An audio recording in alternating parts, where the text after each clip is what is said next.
different organizations have to endorse the budget for the leader of the Conservative Party to understand that the budget is not only balanced, it is undergone the most rigorous examination by and been tested against virtually every credible financial monitoring organization in the country. You can take your pick of the banks. You can talk to the Conference Board of Canada, Mr. Speaker. It doesn't matter. They all say the same thing. They all say that the budget, including the Auditor General, they all say that the budget is based, in fact, on very conservative projections for revenue for the next year, and they expect that our budget is completely sustainable.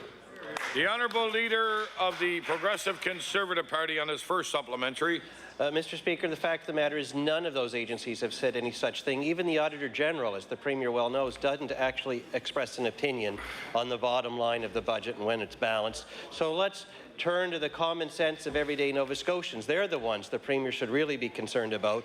And what they see, Mr. Speaker, is that the budget projects that our population is going to decline next year by 0.1%, but somehow magically HST revenue that the government has out of the pockets of all Nova Scotians is going to go up by 6.8%, adding another $80 million to the bottom line, a nonsensical conclusion in a declining population, Mr. Speaker, and that number alone is also 5 times the surplus that the Premier is claiming that he has. So I will ask him, in the interest of common sense, since his budget says there'll be fewer people in Nova Scotia, but somehow they're going to pay $80 million more in HST, will he finally admit the budget makes no sense and is in fact not balanced?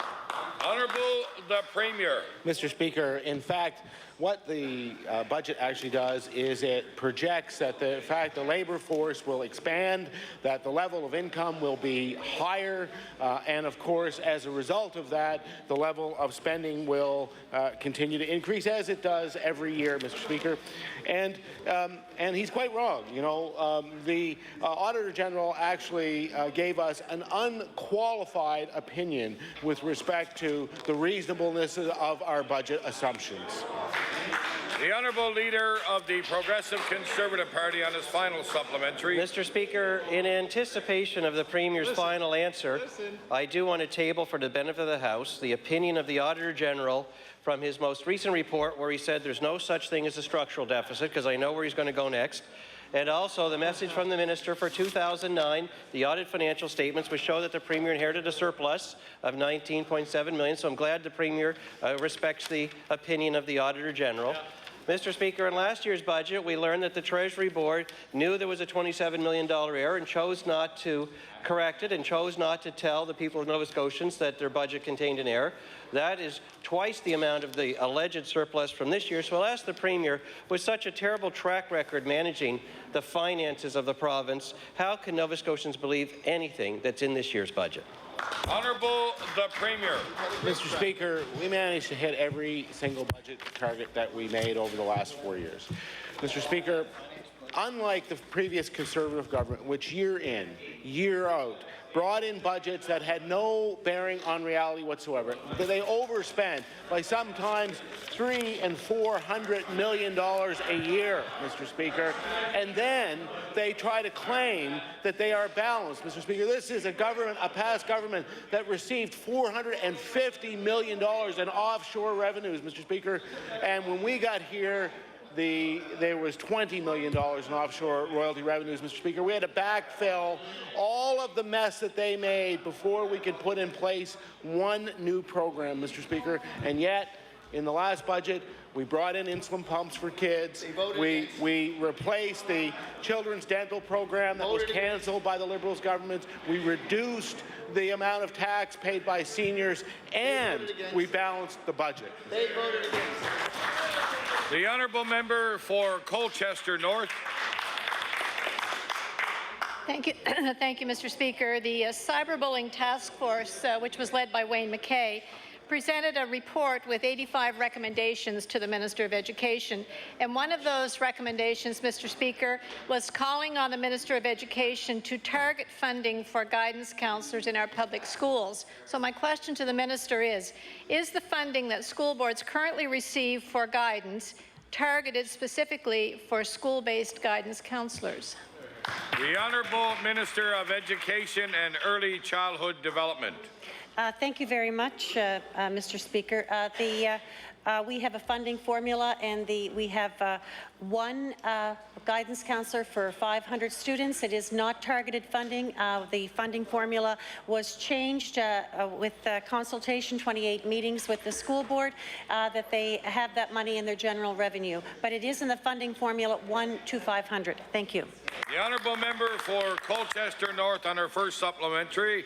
Thank you, Mr. Speaker. We know that from recent tragic events, young people are finding it very difficult to cope with the social and emotional challenges in front of them.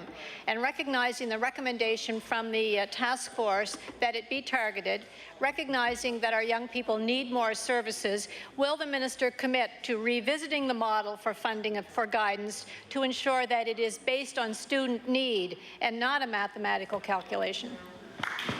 The Honourable Minister of Education and Early Childhood Development. Thank you very much, Mr. Speaker. We've been working together on a team around the recommendations, so I ask the Minister for the Status of Women to respond to that question. Thank you. The Honourable Minister responsible for the Status of Women. Thank you, Mr. Speaker. We certainly are looking at all the recommendations that have not to date been part of the Department of Education's action plan. This is one that's under serious consideration. Personally, I've had some ongoing consultations with students and teachers and superintendents. There is some question about whether it's guidance counselors or whether we need to expand professional services within the health centres, or whether we should be looking at mental health clinicians. It's under serious consideration, and we certainly hope to report on that in the future. Thank you. The Honourable Member for Colchester North on her final supplementary. Thank you, Mr. Speaker, and my apologies. I forgot that file was taken from the Minister of Education. So my question to the new minister is, will the minister get information from the Department of Education staff that speaks to the effectiveness of comprehensive guidance in our schools? The Honourable Minister responsible for the Status of Women. Thank you, Mr. Speaker. I just want to assure everyone that the relevant departments, including the Department of Education, are very much a part of the ongoing daily work of the action team on sexual violence and bullying. And certainly they are providing expert advice and ongoing consideration and background information. So they are very much a part of our go-forward planning. Thank you. The Honourable Member for Argyll.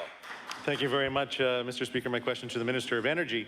The NDP have a history of ignoring their own timelines and extending them as they see fit. In 2009, the government made it law to report emergency room closures annually to the House. 18 months elapsed between the 2010 report and the 2011 report. The NDP believe it's acceptable to ignore their own law and take as much time as they want on ER accountability report, but they refuse to give a $1.5 billion energy project the appropriate amount of time for review. So my question to the Minister of Energy, why do the Minister and his colleagues think that it's okay to ignore their own timelines, but you'll extend the UARB, or you will not extend the UARB review of Muskrat Falls? The Honourable Minister of Energy. Thank you, Mr. Speaker. And certainly the process that's underway at the present time with the Utilities and Review Board is a very important process, and an important decision will be coming down later this year on whether the people there feel that the process is the best for the ratepayers of Nova Scotia, and will determine whether opportunity there not only for Muskrat Falls power, but also to look at additional power from at market rates and additional power from other sources. So the UARB process, I believe, is very transparent, and we are waiting for the results of that review, and all the evidence will be tested, all the cross-examined by the experts, and in the end, an informed decision will be forthcoming. The honourable member for Argyll on his first supplementary. All right, so I guess it's okay to extend other things, except for this one. Nova Scotians wait more than a year to get an MRI in this province. Seniors in Cape Breton are waiting up to 3 years for placement in a long-term care facility. More than 1 year after this government's physician resource plan was introduced, ERs are still closing, and Nova Scotians are still waiting to find their own family doctor. This government makes Nova Scotians wait for everything, Mr. Speaker, but they will rush the Muskrat Falls through the process before anyone can say whether the $1.5 billion project is the best option. So, and I mean, you guys can fight it out on who answers the question, whether the Minister of Health or the Minister of Energy can answer this one. But why do the Minister and his colleagues think it's okay to ignore their own timelines and keep people waiting for health care, but will not extend the UARB review of Muskrat Falls? The Honourable Minister of Energy. Thank you, Mr. Speaker, and certainly we remain confident in the UARB process, and we remain confident that the Muskrat Falls Maritime Link is the lowest cost option for ratepayers in this province, and the process is unfolding as it should be, and it's going to give Nova Scotia a great opportunity not only to have hydroelectricity for Newfoundland and Labrador, but really opens up opportunities for us to look at other renewable sources like wind power and tidal power and sustainable biomass. It will help intermittent sources to be balanced by the firm source of energy from Muskrat Falls. The honourable member for Argyll on his final supplementary. Thank you very much, Mr. Speaker. Not only does this government have a bad track record of ignoring their own deadlines, but they also have a bad record of knee-jerk decisions as well that hurt Nova Scotians. The government released a scathing report on Talbot House last year, which damaged an innocent man's reputation and led to the closure of the Recovery House. It took more than a year for the NDP to realize what a mistake that was. Nova Scotians can't afford to have this $1.5 billion project be a mistake, and the NDP can't afford to ram it through the review process. And as much as I think the answer for the Minister of Community Services would be entertaining, my question to the Minister of Energy, does the Minister believe or does he intend to add the Muskrat Falls to their list of bad decisions made in haste? The Honourable Minister of Energy. Thank you, Mr. Speaker. Nova Scotia, this government has a policy of renewable energy, of green and clean and renewable energy, not only for Muskrat Falls, but for many other renewable sources in this province. Unlike past governments, Conservative governments, that have lived in the past, have relied on one single source of energy, like coal. And as I said before, stop being such a Luddite. The honourable member for Colchester North. Thank you, Mr. Speaker. My question through you is to the Minister of Health. The 2012 annual report of the Nova Scotia Breast Screening Program shows 11 fixed sites for the digital mammography units across the province. So this provision provides an opportunity to increase screening capacity at those sites, and that's something that we all are very proud of and happy to hear. Unfortunately, that report also indicates that there will be a reduction from 3 to 1 for the mobile units. 30 stops for this unit will be part of the provincial digital mobile route. But there are only 24 stops that are on the current schedule for 2013. So my question to the Minister of Health, could the Minister explain why the communities of Glooscap, Eskasoni, Indian Brook, Pictou Landing and Waikagama were included on the list of stops for 2013 but have been left off the schedule for 2013? The Honourable Minister of Health and Wellness. Thank you, Mr. Speaker. And I think all members would agree that ensuring that women have access to the most up-to-date equipment for mammography is the key here. So that's why there's been a process in place. Even when the former, when the member opposite was a former minister, would have been known about some of the advancements that have been working with the program to try to get all 11 fixed sites to have the digital mammography. That was the key with this program. We used to have one fixed site in the province. Then we moved to 3 in Yarmouth, Sydney, and Halifax. Now we knew that with the 11 fixed sites across the province, they're targeting, trying to make sure that every Nova Scotian who wants to get a mammography test can get that test. The mobile sites now used to be an analog unit, so with the advancement of technology, with the investment to make sure that digital mammography is on the mobile site, we could do more tests, more efficient, and they can get around the province a lot quicker. So with the concerns that the member brings forward, that is correct, and we have a list of those sites, so I'll endeavour to try to find out why it's not on the schedule, but we're committed to making sure that we get to those women in mostly remote areas with that mobile site so that they can get those tests that they need. The honourable member for Colchester North on her first supplementary. Thank you, Mr. Speaker, and I look forward to hearing from the minister on that. We know, Mr. Speaker, that when it comes to breast cancer, Aboriginal women are more likely to be diagnosed at a later stage of the disease than non-Aboriginal women. And in fact, Mr. Speaker, this fact squarely speaks to an ever-increasing need to make sure that those communities and those folks have access close to home. So my question to the minister would be, could the minister please indicate when the women in Eskasoni, Glooscap, Indian Brook, Pictou Landing, and Waikagama will get their communities added to the schedule? The Honourable Minister of Health and Wellness. Thank you, Mr. Speaker, and I will endeavour to get that information for the member opposite and for all members, because the key is to ensure that people have access to the most up-to-date technology, Mr. Speaker. That's why the investment over the last decade has been to try to target those fixed sites to make sure that they have the digital mammography units on them, Mr. Speaker. We've seen, and the evidence have shown, we collected all the data on the use of the mobile unit, that the use of the mobile units have declined significantly over the years because of the use of the old analog units that were on that site. Often, many of the tests, once those analog films were delivered to the fixed site for development, that they would have to require that individual to come back to a fixed site because there was an error, there wasn't good positioning. So that's why it was important to move to the digital technology, and we feel very confident that we're going to meet the needs of Nova Scotians with the 11 sites across the province. We have the one number that anybody can call, so that even if someone's from Cape Breton, they might be at a conference in Halifax, they can call that 1-800 number and request to get in and get tested here in Halifax if that's their choice. So I want to ensure that all women in the province, no matter where they live, have access to the most up-to-date technology and as close as we can to their home.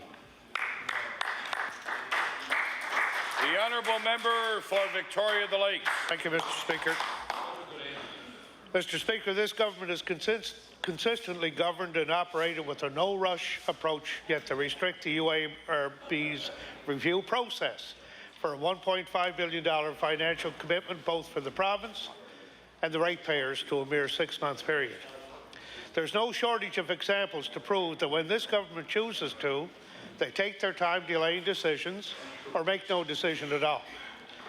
A week ago today, the Minister for Fisheries stated that the panel tasked with reviewing aquaculture had 12 to 18 months to research and report back on the issue. So my question through you, will the Minister of Fisheries and Aquaculture explain why it's acceptable for his department to allow 12 to 18 months for a decision on aquaculture when the UARB is only given 6 months to decide on the Maritime Link application? The Honourable Minister of Fisheries and Aquaculture. Thank you very much, Mr. Speaker. And to the member opposite, unfortunately, the member opposite had years of time to develop an aquaculture strategy. We take the time, we're going to do it right. Thank you very much for the question. The honourable member for Victoria the Lakes on his first supplementary. Thank you, Mr. Speaker. Let's try someone else. The fracking review process has dragged on for over 2 years now with no end in sight. When announcing this review would be extended, this government made a point of citing numerous expert reports that were published that needed adequate time to review, including the 2001 Sierra Club Atlantic study, 2011 reports from the Canadian Association of Petroleum Producers, Duke University, the U.S. Department of Energy, and the U.S. Environmental Protection Agency. Given all of this additional research, the government has recently decided to again postpone their fracking review until 2014. So my question to you, to the Minister of Natural Resources, would he explain why it is acceptable for his department to allow additional review time for a complex matter involving numerous research reports, yet the UARB has only been given 6 months to review the even larger, more complex matter involving thousands of pages of expert testimony, the maritime leak application? Minister of Natural Resources. The Honourable Minister of Energy. I guess I'm speaking in my role as Minister of Natural Resources, I believe, but hydraulic fracturing is a sensitive issue, and this government is taking the time to review it carefully and is looking at it. There's no hydraulic fracturing going on in the province at the present time. The only fracturing that has occurred has been under the previous Conservative government. The honourable member for Victoria Lakes on his final supplementary. Let's try another one, Mr. Speaker. This government's track record of mismanaged decisions has spread across all departments. The errors are not limited to delayed decisions. They're also seen in rushed, knee-jerk reactions. The short-sighted decision to cancel the funding for the Yarmouth Ferry has been shown to be the wrong decision. The amount of government funding to the area since the ferry was cancelled is roughly the amount that would have been needed to keep it going. Increased unemployment, business losses, and decreased tourism revenues all could have been avoided if this government hadn't rushed into a quick decision about the ferry. So I'll try this question to the Minister of Economic and Rural Development. Could he explain how making a rushed decision is ever in the best interest of this province? The Honourable Minister of Economic and Rural Development and Tourism. Thank you, Mr. Speaker. Mr. Speaker, with respect to the subsidy around the ferry, I think it's common knowledge that the question around the ferry and around the subsidy had been around for years. Mr. Speaker, it's not a decision that we made lightly. We put a lot of thought into the decision. It was a tough decision, Mr. Speaker. It's also common knowledge that since 2001, Mr. Speaker, the ridership with respect to the ferry had been on a steady decline. By the time a decision was made respecting the ferry, the ridership was down by over 75%, Mr. Speaker. Mr. Speaker, economics certainly played a significant role since the decision around the ferry. And one of the things that we've always tried to do and continue to do with respect to the Yarmouth and the entire Southwest region is we want the Southwest region, and I'm sure that the people that live there want it to become a destination, Mr. Speaker. They want it, and we want it, a place that people are going to go. They're going to go there by choice. The Honourable Member for Preston.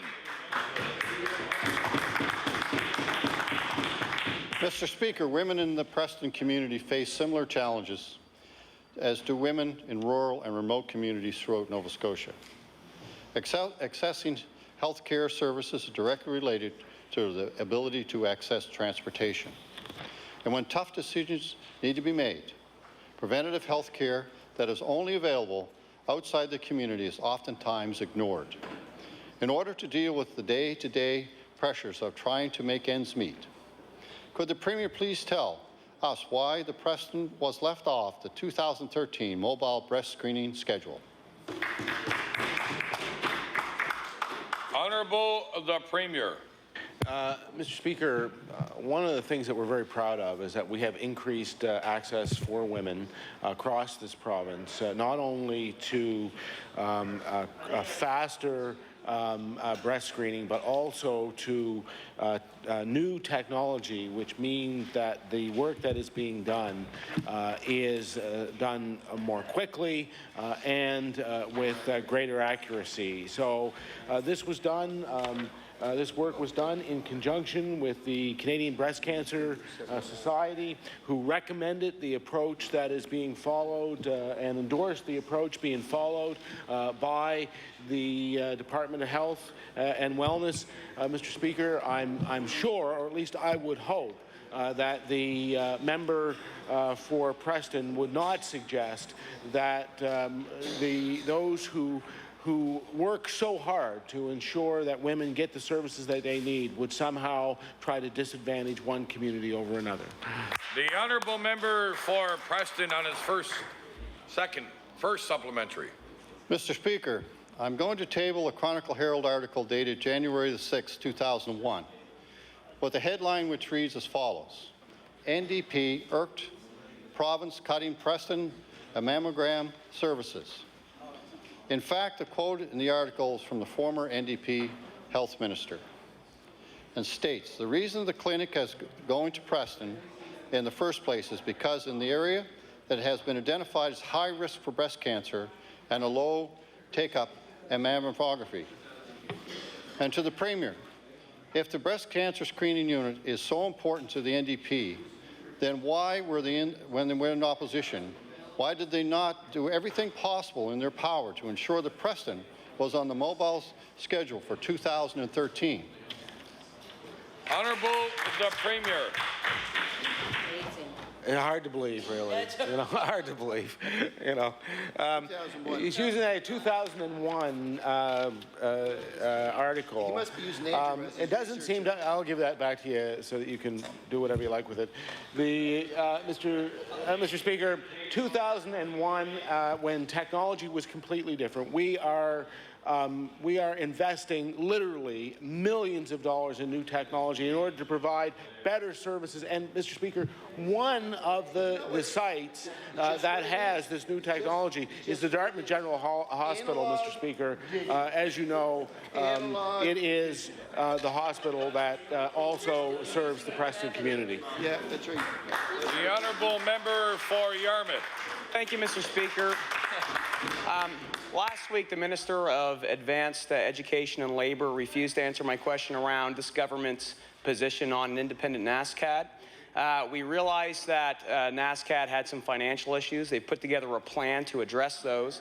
But the problem is that this government's continued actions are prohibiting NASCAD from reaching some of their financial goals because it's impacting fundraising and recruitment, because people don't know if that institution is going to exist anymore. So my question to the minister is, will the minister tell the members of this House why this government is so intent on forcing NASCAD to merge with another institution and lose its independence? The Minister of Labour and Advanced Education. Nothing could be further from the truth, Mr. Speaker. We've invested over $17 million into that institution. There's people that are in this House that have graduates and are proud graduates, Mr. Speaker. I don't know where that member is getting his information, but it's wrong. The honourable member for Yarmouth on his first supplementary. I'm getting this information from the coalition that has put themselves together to defend the independence of NASCAD. There's a reason why they did that. This government has, despite what the minister says here, I don't know where he's coming from. This government's actions have been from one point of view, and that is to get rid of NASCAD and its independence and merge it with another institution. That's clear to everybody. If that's not the case, then will the minister say today on the record that he is committed to maintaining the independence of NASCAD and supporting our creative economy and our arts community in the province of Nova Scotia? The Honourable Minister of Labour and Advanced Education.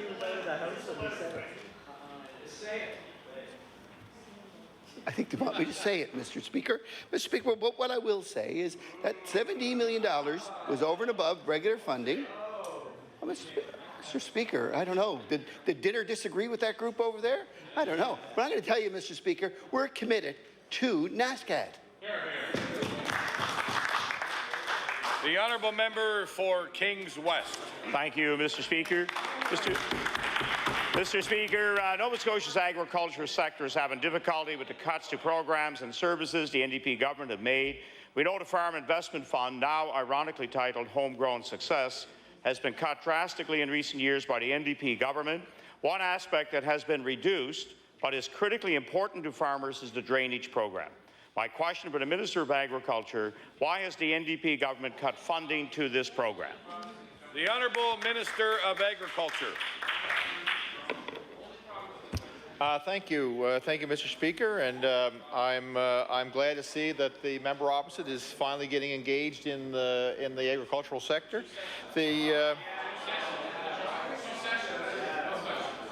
First of all, I want to remind the member that that last year Stats Canada indicated that Nova Scotia was the only province in the country where the number of farms was growing. Mr. Speaker, the relationship I have with the Federation of Agriculture and with farmers as I move around the province, Mr. Speaker, the issue of this program is one that I would have to say is almost never asked about. Matter of fact, the only people who ask me about this program really are people who actually do the work, that the subsidy applies to them when they do the contracts. So the actual farmers on the ground who need the service, I hear very little from them.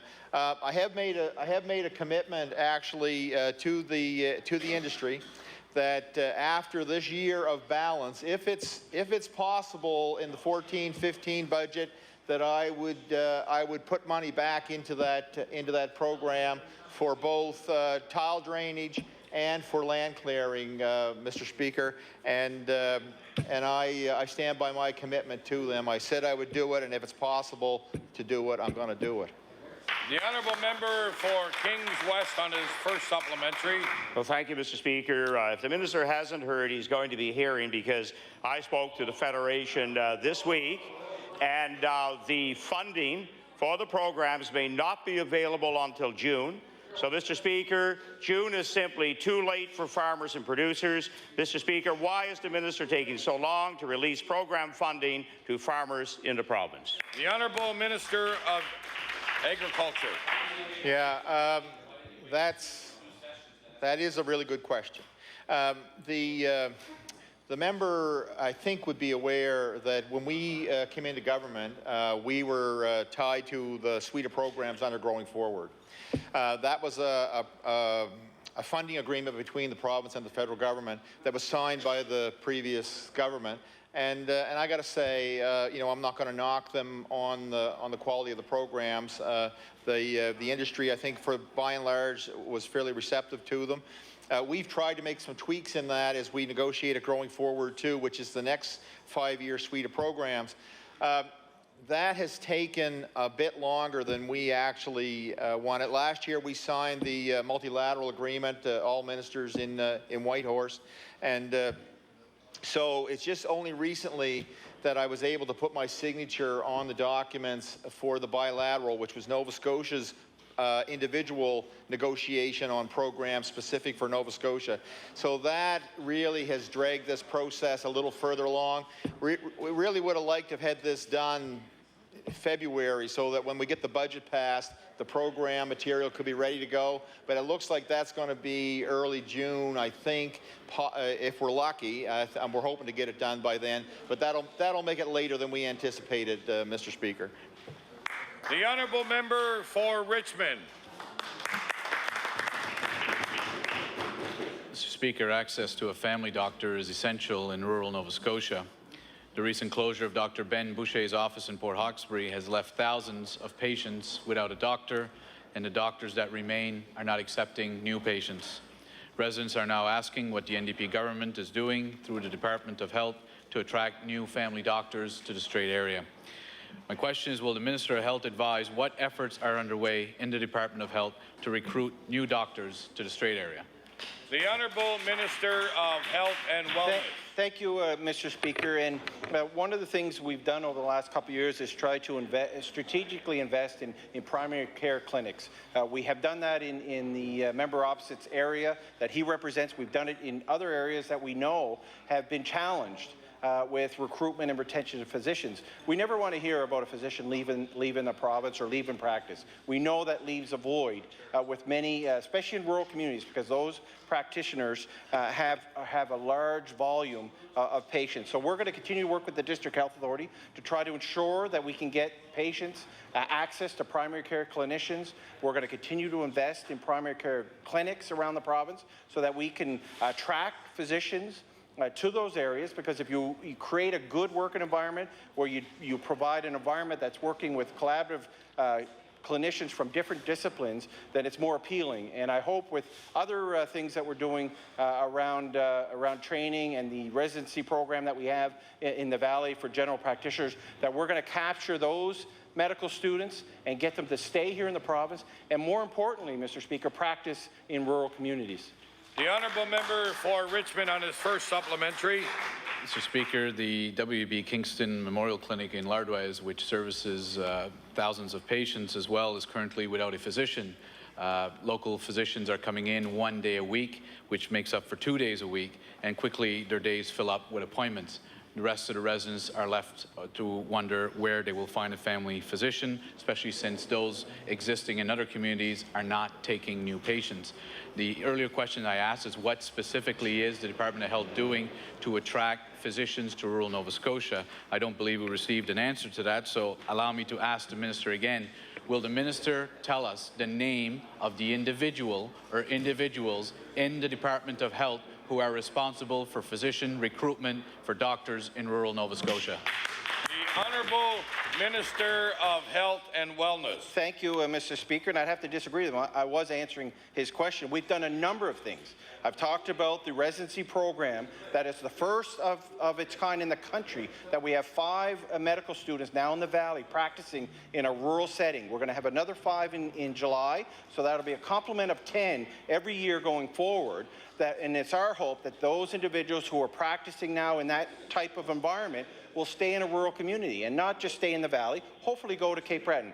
We've changed the policy of government to invest in smaller primary facilities, Mr. Speaker. We're investing money in his riding to ensure that we have an environment that will attract a physician to come to that area of the province, Mr. Speaker. We have a physician resource plan, something the province has never had in the history of the province, Mr. Speaker, and that gives a snapshot of where we need to work on and who do we need to attract to certain parts of the province. I know there's a lot of interest around the physician resource plan from our medical students at Dalhousie, which is a promising thing, Mr. Speaker, so that we can hopefully get some of those physicians into rural areas, especially in rural Cape Breton.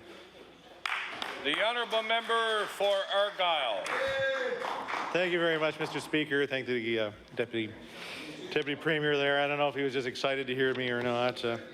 My question is to the Minister of Health as well. The NDP denied Capital Health's permission to end the subsidy to Tim Hortons and cafeterias on 3 separate occasions, Mr. Speaker. Capital Health said that they expected to see $1.4 million in losses from their food services, and I will table that article from CTV Atlantic. There are some money pits, and Capital Health tried 3 times to allow someone to take over these operations. Visitors, healthcare workers and patients really don't care who runs the Tim Hortons, and what matters to Nova Scotians is when money is irresponsibly taken from frontline healthcare. Will the minister allow Capital Health to cut the subsidy to Tim Hortons and redirect the money into frontline care for Nova Scotians? The Honourable Minister of Health and Wellness. Thank you, Mr. Speaker. I think what Nova Scotians care about is how you treat people. And what the member opposite is asking is that we go after the lowest paid workers for Capital Health and get rid of them and pay them even less, Mr. Speaker. We're not going to do that. And he's misleading Nova Scotians, because the Tim Hortons, Mr. Speaker, and he knows, because we provided them information, that one Tim Hortons actually is making a profit, one is just below, so there's about a $15,000 loss in the Tim Hortons. So Tim Hortons are not losing money, Mr. Speaker. What's happened over the last number of years is that we require the cafeteria services in our hospital to provide more healthy options for Nova Scotians when they enter the healthcare facility, Mr. Speaker. That has driven costs up and it's difficult, and we're trying to work with the District Health Authority to bring that cost and manage that cost so that people who visit the hospital have good choice and a healthy choice in the cafeteria service, Mr. Speaker. But most importantly, we're going to treat those workers fairly, and I think that's the most important thing. We're continuing to work with the District Health Authorities to try to manage their costs, and this is one of the areas we're working on with them.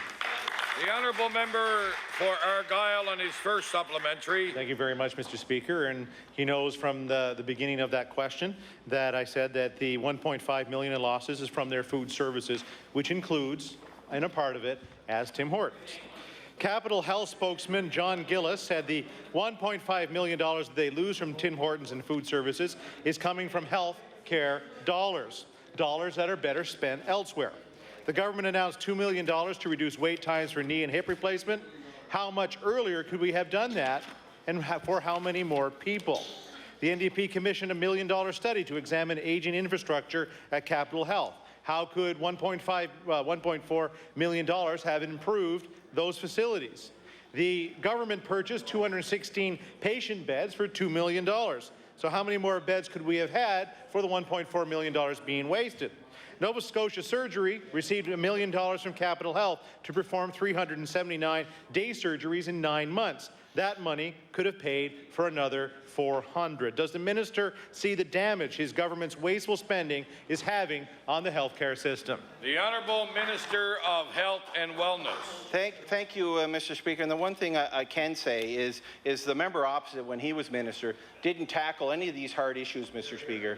When we came into government, we knew that we had to try to harness the healthcare budgets. We needed to ensure that it was sustainable going into the future. It wasn't sustainable when we took over in 2009, Mr. Speaker. Costs were running away from us. So we've worked hard with the District Health Authorities to reduce health administration costs, one of the highest in the province under the former government, one of the highest in the country under the former government, Mr. Speaker, to below the national average now.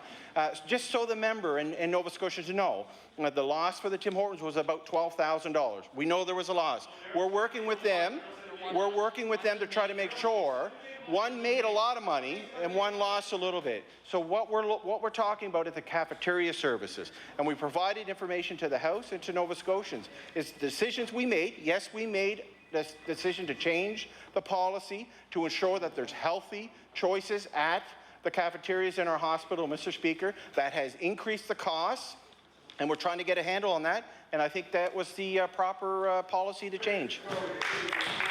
The honourable member for Argyll on his final supplementary. Thank you very much, Mr. Speaker. Healthcare money needs to be used for healthcare services. Our comprehensive healthcare system is something that Nova Scotians take pride in. Taking money from healthcare to spend on food services, Mr. Speaker, is not the business our health authorities should be in.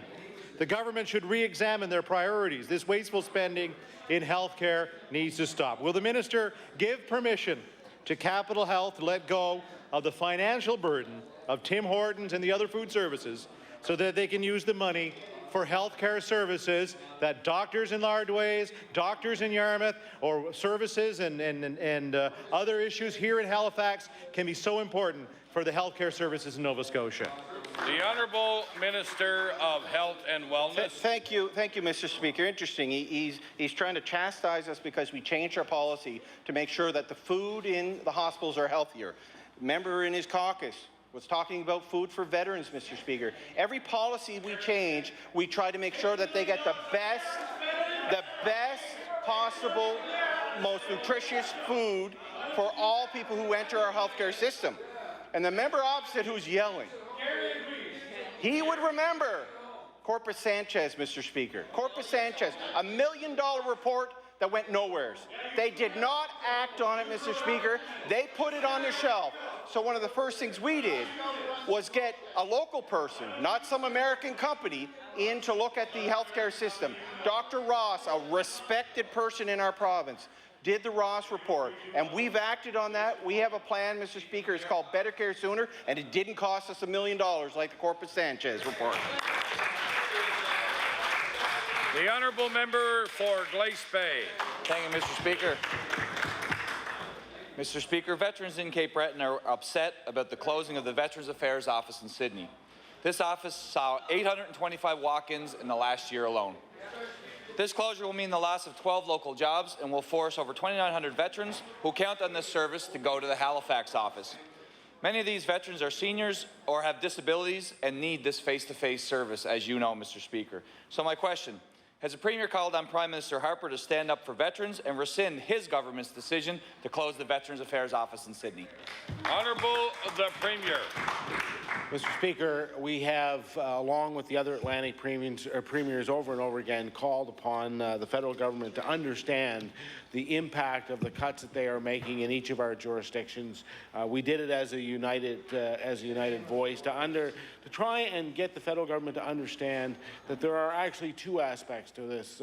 One is the fact that they're cutting these jobs, and the other is the fact that they are reducing the unemployment insurance or the employment insurance benefits, which is actually driving people out of rural communities in the majority.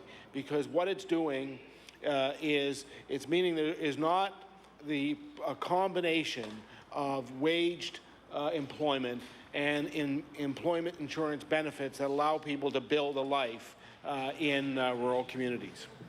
The honourable member for Glace Bay on his first supplementary. Thank you, Mr. Speaker. People are hopeful that the Premier will call on the Prime Minister to reverse his decision to close this office. I think I know, actually, Mr. Speaker, I know where the island MLAs stand on this issue. I also know that the leader of the third party has access to the Prime Minister, but has so far remained silent. Maybe if there's a headline in it, he'll be involved, Mr. Speaker. Our forces have shaped the landscape of Canadian culture. We have asked our veterans to defend our freedoms and democracy time and time again, Mr. Speaker. The least we can do is fight to maintain their local services. And over 2,900 veterans are asking us for help. Maintaining DVA services is more important than arguing over jurisdiction or who pays the bill. It's simply the right thing to do for those who have made the ultimate sacrifice or were willing to do so. So my question, will the Premier commit to leading an all-party call on the Prime Minister to reverse this devastating closure, and will he outline specific actions he is prepared to take? Honourable the Premier. Speaker, I think it's fair to say it's not just island MLAs who are concerned. It would be all of the MLAs in the House, and I suggest that they would come from all parties. You know, the reality is that we live in the society that we live in because of the sacrifices that were made by our veterans and by the sacrifices that are continuing to be made by those men and women who serve today and who will become our veterans, Mr. Speaker. I think we have done better than an all-party committee. If the member opposite had the opportunity to see the press conference that I held with the other premiers from the Atlantic provinces, he would know that in that press conference there were conservative premiers, there were liberal premiers, there was obviously an NDP premier, all of us united in asking the federal government to understand the impact of their job cuts and the impact of the cuts to employment insurance benefits on Atlantic Canada. The honourable member for Yarmouth. Thank you, Mr. Speaker. 2 years ago, this government caved to calls of the opposition and public pressure to fund Lucentis. However, that was only available for individuals seeking that medicine in Halifax. I think it was a number of months later that the Department of Health extended that coverage with one doctor in Cape Breton. Yeah, and that is something that the Liberals clap for too, because we've been pushing you to do it for the 2 previous years before you did. My question to the Minister of Health is, why don't we have this medicine accessible in the southwestern part of the province? The Honourable Minister of Health and Wellness. Thank you, and thank you for the question, because Avastin has been used for a number of ailments, and one of the things is it's not just as easy to say we'll cover the cost of Avastin. So one of the things, Lucentis, it was Avastin he was talking about, right? Lucentis and Avastin can be used for the similar thing. So for Lucentis that we added to we added to the formulary for Cape Breton because we knew about the travel costs. So I know the member opposite is concerned about the travel costs from the other end of the province coming up to Yarmouth. One of the challenges we had when we put Lucentis onto the formulary is ensuring that we had the right clinicians who are trained to provide that care. So there are opportunities for clinicians to have the ability to give Lucentis. So we'll work with any group that can provide it, because we're going to fund that anyways. So that's part of the challenge, is making sure that people are properly trained, especially the technique, because of course that is an injection into the eye. So there's got to be some safeguards in place to make sure that that clinician has the ability to provide that. And it has to be in the appropriate setting. It just can't happen in any office around the province. You have to have the setting. You have to have the support of the District Health Authority to ensure if there is any complications that you can support them. The honourable member for Yarmouth on his first supplementary. Thank you, Mr. Speaker. I want to assure the minister it's not just the costs of coming to Halifax and receiving that treatment. We're talking about seniors with vision impairment. So actually traveling to Halifax is not an option for a lot of these folks. And as the minister knows, there are limited transportation mechanisms for those seniors to come here. I've also been told that we do have an ophthalmologist in Yarmouth who is qualified to provide this drug, and we have a regional hospital in Yarmouth as well. So we do have the right things in place to make this happen. We just need political will, Mr. Speaker, to ensure that residents in the southwestern part of the province have access to this treatment as well. So will the minister commit today to ensuring that Nova Scotian citizens who need Lucentis in order to see will have their treatment accessible in the southwestern region of this province? Question. Honourable Minister of Health and Wellness. Thank you, Mr. Speaker. We could have the most advanced technology available in the province, but we still need the manpower. We still need those specialists who are trained to do those procedures. So specialized ophthalmologists need additional training. They need to have specialized equipment.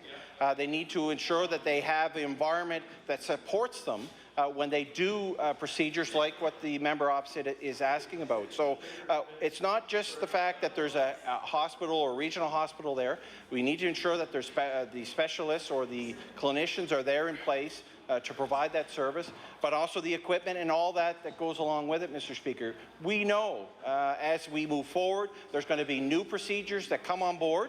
Unfortunately, we can't offer them in every jurisdiction. I know that many Nova Scotians travel from Cape Breton, many Nova Scotians travel from Yarmouth and that end of the province to come to Halifax to the tertiary care hospital or to the IWK, because there are where the specialists and those most brightest clinicians that we have working in the healthcare system. I wish we could have them everywhere, but we don't have that system. It's not a sustainable system. I think we're trying to ensure that we have services available for those Nova Scotians. If those specialists are available in that area and they talk to us, I'm more than happy to work with them. The honourable member for Halifax Clayton Park. Thank you very much, Mr. Speaker. And my question today is for the Minister for Service, Nova Scotia Municipal Relations. And Mr. Speaker, this is a question relating to condominium legislation and the need to protect condominium owners. I did provide the minister with a copy of the letters that I'll table today, simply because it's good to remind him of where the situation is. But I'd like to read from one of the letters that comes from the Waterton condominium, which is in Halifax and is a condominium that's had many disputes with their developer since they were first, they had their first board meeting in 2011. And they have given quite a number of suggestions to the minister about changes they would like to see in the Act. But one of the ones they feel is most pressing and could be done most easily is itemized in the letter from January 16th, 2013, and it is, I'm just going to read the bolded part. It says, we recommend that certain sections be amended to specifically provide that the developer gets 1 vote to remove directors and 1 vote to replace directors. As the Act stands today, Mr. Speaker, it's clear that there was only 1 vote for a developer in removing directors, but if they can then, it's unclear about whether they can then have many votes to replace the director. So really, in essence, put their own board back in again. And the way they get those extra votes, where it remains unclear and isn't addressed in the Act, is they can have proxies and they can also vote for all the empty units that have yet to be sold. So they can very easily outbid or outvote the existing individual unit owners in a condominium. And it's a loophole and a shortcoming of our Act that it exists today. And in order to replace directors, you have to work very hard, Mr. Speaker, to get proxies and do certain things. But it could be a complete sham if the developer has more than one vote to replace them. So, Mr. Speaker, my question to the minister really is, does the minister agree that the Act, where the Act is silent on the number of votes that a developer gets in replacing board members, that it should say one vote is given for both removing and replacing members of the board? The Honourable Minister of Service, Nova Scotia Municipal Relations. Thank you. Thank you, Mr. Speaker. I have to say I admire the tenacity of the member opposite. I think as long as I've been Minister for Service, Nova Scotia Municipal Relations, her being a voice for condominium owners shows the impact it has, I think, for her as an MLA and her constituency. Something certainly I don't run into in my own constituency. And so I got to say, I've learned a fair bit about this. I met with the condominium owners of Nova Scotia. They didn't raise this as a particular issue, but I think I've indicated in my correspondence back to the individual who wrote me that we'd be willing to look at the legislation, the Condominium Act, and actually. I think we invited him and others to sit down if they wanted to share their views. I'm not sure if I necessarily have a position one way or another on the exact clause that the member's interested in seeing changed, but I do have an interest in fairness. And if where she has indicated can do that, I'd be quite interested in going there, and I'm more than interested in having a look to see what amendments might make this world better for condominium owners. The Honourable Member for Halifax-Clayton Park on her first supplementary. Thank you, Mr. Speaker, and I do appreciate the answer of the minister. I just want to stress that this is an issue about protecting condominium owners, and that this particular single issue that I picked out to raise today would be one that would be I think it's very clear that it's not fair, which is exactly what the minister said he would like to see, is more fairness. The registrar for condominiums has indicated that this particular change should be made, and I would like to hear the minister today indicate that this change should be made. The Honourable Minister of Service, Nova Scotian Municipal Relations. Well, I would like to have some discussion with the registrar on this, Mr. Speaker, but I do not hold myself in a position, not digging my heels in to say that I wouldn't be interested in making the change. If it goes to where I think the member opposite, and I know she is concerned about the fairness of this, and I got to say, in the correspondence, if the reality is what the correspondence indicates, then I certainly would have a problem with the way the world exists now in terms of this legislation. So, but I give her my commitment that I'd be willing to look at this, and if it's seen that moving in the direction she would like to see the legislation go, I commit to her that I'd be willing to go there. So. The Honourable Member for Inverness. Speaker, my question is for the Minister of Justice. Another week has passed while victims of Fenwick McIntosh wait for immediate answers from the Public Prosecution Service about the delays that prevented this important prosecution. My question to the Minister: why didn't the Minister ask the Public Prosecution Service to deliver what it already knew right away? Minister of Justice. Thank you, Mr. Speaker. And I thank the member for the question. I want to just maybe bring an update on the Fenwick McIntosh because I did have a meeting this morning and discussing and looking at the overall events that occurred. And this matter goes for over 30, 40 years when you look at the total of the incident. And when I look back in the 90s when the public prosecutions first became aware of this matter, that we're asking them to go back now that a certain results came out from the federal court, to go back and examine what's occurred and to give us a report. So in fairness and respect to them and their service, to do that analysis and to look at their files, to form concrete opinions and positions on what occurred and what didn't occur, and to present me with the facts will take some time. As I say, I did have an update this morning on the file overall, and I see the complexities of it because it not only involves public prosecution, it involves the RCMP, it involves the passport and immigration, it involves the federal government and the federal court in regards to this matter. So it's a matter of getting the facts straight. But I want to assure those individuals that have been harmed in this process that I'm sensitive and I'm aware and I'm concerned from that perspective, and I will work diligently to try and bring forth their concerns and to address this in a very practical manner. But we need to get a clear picture before we go back to the federal government with what our observations are. Thank you. The honourable member for Inverness on his first supplementary. Well, Mr. Speaker, the victims, for them and the horrible price they've paid, they want to see this matter scrutinized. And the fact that government appears to be delaying that scrutiny is troubling for them, and it causes them to further mistrust government. We all depend on the Public Prosecution Service to hold people to account.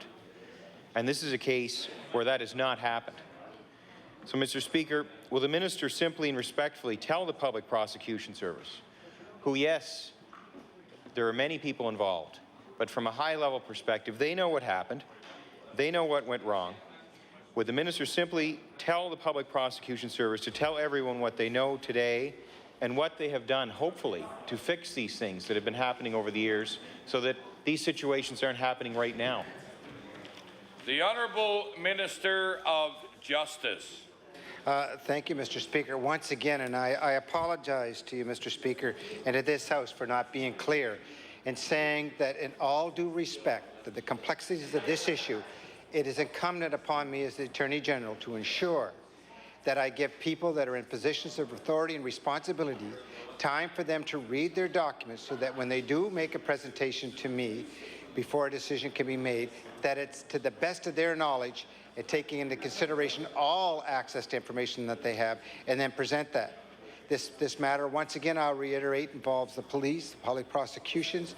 It involves several stages and arms of the federal government where I see that there are gaps in the system that need to be addressed. But before judgment is made, let's get the facts and we'll go forward. I want to reiterate once again, and I will every time I give this answer, for those individuals that have been harmed, that my heart goes out to you, that I understand the hurt that's there, and that it's our job to ensure that that people have confidence in the justice system, and I will continue to work diligently to try and maintain that confidence. The Honourable Member for Inverness. Mr. Speaker, I don't think this matter is overly complicated. Many people know the chronology of events that happened. There's just a few blanks that need to be filled in. And I do believe this is something that the Public Prosecution Service knows right now, what happened, and I believe they should be coming forth with it. Mr. Speaker, asking for a report to be due when the legislature is no longer sitting, and which is what the minister has asked for, is not a great way to show transparency. Tomorrow might very well be our last day here in the legislature. Well, and this is an example, Mr. Speaker, of an important matter that should be scrutinized in the legislature. So, Mr. Speaker, will the minister show that he welcomes scrutiny by calling on the Public Prosecution Service right now and indicating how important it is to have a report today, however incomplete it is, so that we can at least spend tomorrow scrutinizing it? The Honourable Minister of Justice. Well, I'll just say to the member, I'm not going to repeat myself. I gave an answer last week in this House on that matter. I've given it today. I highly recommend that you get on the phone today. Call your federal counterpart. Tell them to get on board with this as well. The Honourable Member for Richmond. Mr. Speaker, as part of the government's 5-year road plan under major construction projects for 2012-2013, it indicates trunk 4 from 0.2 kilometres west of Campbell's Bridge, westerly to 0.2 kilometres west of McNabb's Bridge, 6.1 kilometres. Mr. Speaker, in the department's major construction projects for 2013-2014, it also indicates trunk 4 from 2 kilometres west of Campbell's Bridge, westerly to 2 kilometres west of McNabb's Bridge, 6.1 kilometres. Now, Mr. Speaker, those might sound slightly familiar because they are identical, meaning that the work was not carried out last year, as was told to the residents of Richmond County and all other users of Route 4. It is now May 8, 2013. We still do not have a tender issued for this work. Would the Minister of Transportation and Infrastructure Renewal be kind enough to inform the residents of Richmond County and the residents of this House when and will the tender for this work be called? The Honourable Minister of Transportation Infrastructure Renewal. Thank you very much, Mr. Speaker, and I thank my friend for the question. I think we've discussed this particular piece of highway construction several times now in the last session and earlier in this session. Realizing the time that's left, I will indicate that the plan for that particular stretch of highway that you talk about, that has been talked about by the member, will be completed this construction season. The tender will go out in time to have that done. That I can tell you is a guarantee. In terms of why it was delayed last year, because it was raised as part of the question, I think I have to indicate what happened there. Last year, when the tender went out, when the plan went out, the estimates that came back were significantly higher than what we had anticipated that piece of work would cost. We therefore went back to the drawing table to redesign that stretch so that we could have it done in compliance with the money that we thought we should be spending on it. That delayed it last year. That was the reason it was delayed last year. Had we pushed hard last year, we could have had it out last year, but I was recalling the very member's complaint that we paved late the year before, and I didn't want to be in the same position where he could complain against us last year. So in fact, we didn't do it last year. We will get it done this year. Thank you. The honourable member for Richmond on his first supplementary. Well, that's quite the spin to put on what took place, Mr. Speaker, to say the least. Mr. Speaker, the fact is that this is probably one of the most dangerous Mr. Speaker, it's probably one of the most dangerous sections of road in Cape Breton right now, and I'm sure if you've travelled on Route 4 through Hay Cove and Red Islands, you would know that this road is clearly in disastrous condition. It's one where we're just biding time as to when there's going to be a serious accident on that section of road because of the condition of it. Residents were told a 5-year plan. This section would be done last year. It has not been done. The minister in his answer completely failed to indicate why the tender hasn't been issued yet. He gave excuses for last year. Why it hasn't been issued yet this year is clearly not been answered. So allow me to assist the minister. If he hasn't been able to get the tender for Route 4 ready, will he at least advise under his asphalt plan for 2013-2014? It does call on the Cape Oget Road from Low Road southerly 6.1 kilometres. Would the minister be so kind as to advise when we can expect that tender to be called? The Honourable Minister of Transportation Infrastructure Renewal. Yes, thank you, Mr. Speaker. Let me try to answer the first portion of his question first. He's asking what reason there is for delay in getting that tender out. This year we have issued more tenders earlier than we've ever done before. We cannot get them all done at one time. That's not the way the process works. So I want to assure the member opposite and his constituents that the work that he's concerned about will get issued, the tenders will get issued in a timely enough fashion to have that work completed this year. I can't give him a date because I don't know the date yet, but I can tell him that they will be completed this construction season. Thank you. The honourable member for Victoria the Lakes. Thank you, Mr. Speaker. Mr. Speaker, cell phone service in the North of Smoky area, especially in the Aspey Bay, St. Margaret's Village and Bay St. Lawrence area, is virtually non-existent. And you know, Mr. Speaker, we know that in some cases of emergency, the only way to access help quickly is through cell phones. And the residents of the area have been attempting to have cell phone coverage for years now. So my question is to the minister responsible for EMO. Would the minister be willing to assist in every way possible to ensure that these residents get the cell phone service they deserve? The Honourable Minister of Economic and Rural Development and Tourism. EMO. Ross. The Honourable Minister responsible for the Emergency Measures Organization.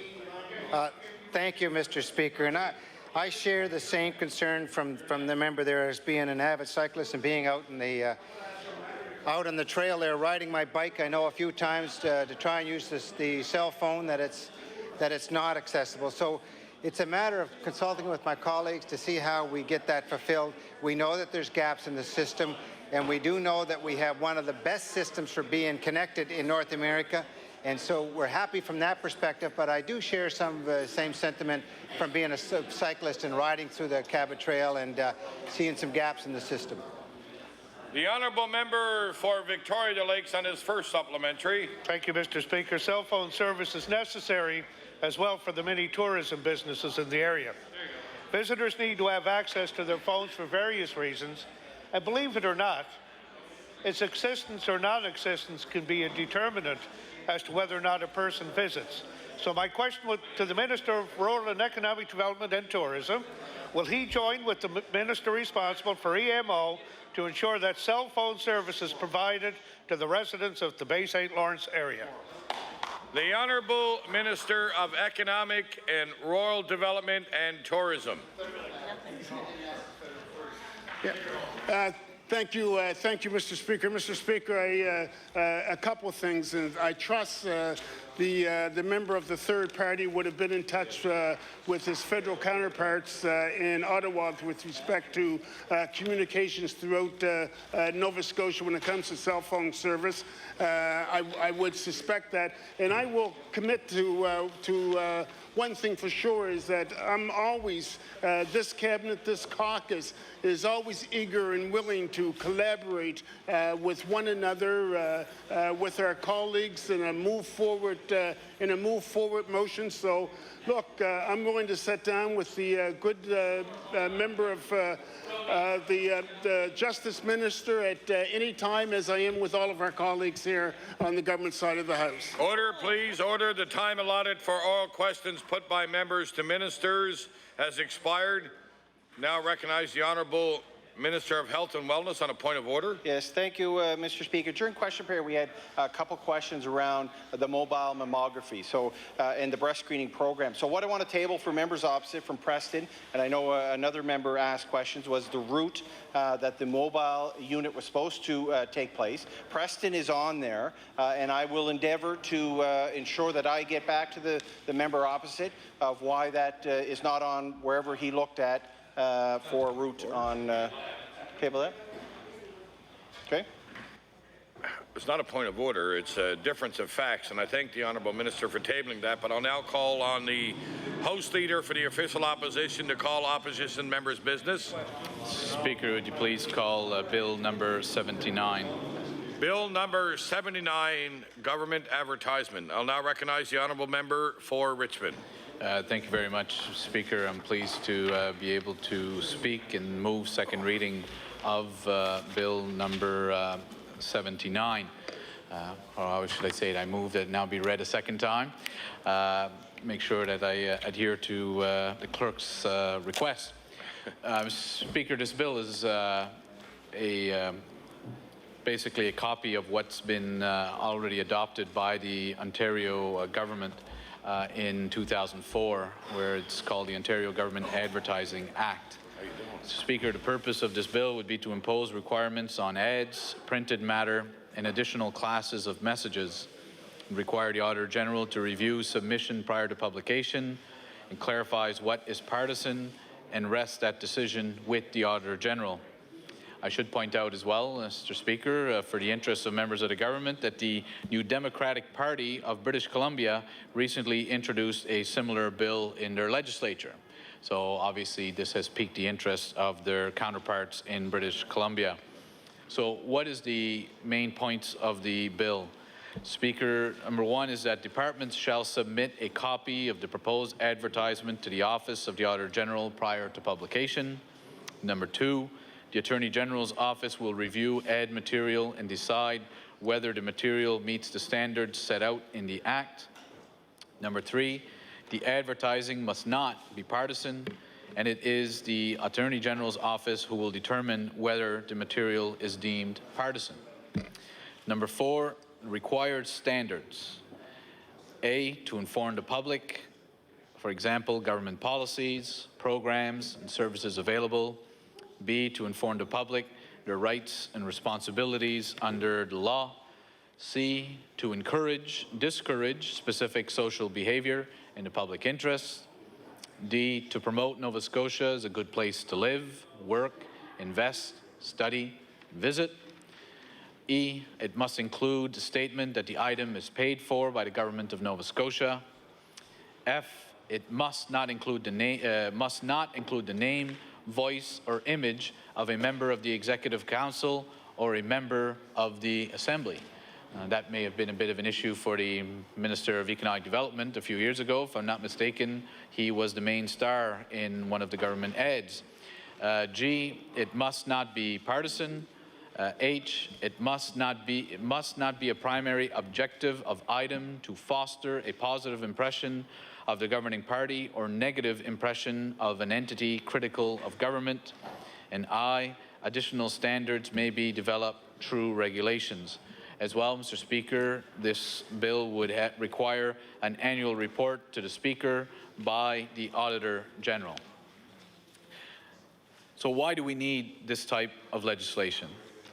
Well, Mr. Speaker, we've seen previous governments, with the advent of technology, we have seen governments in the past start to undertake more and more political type advertising.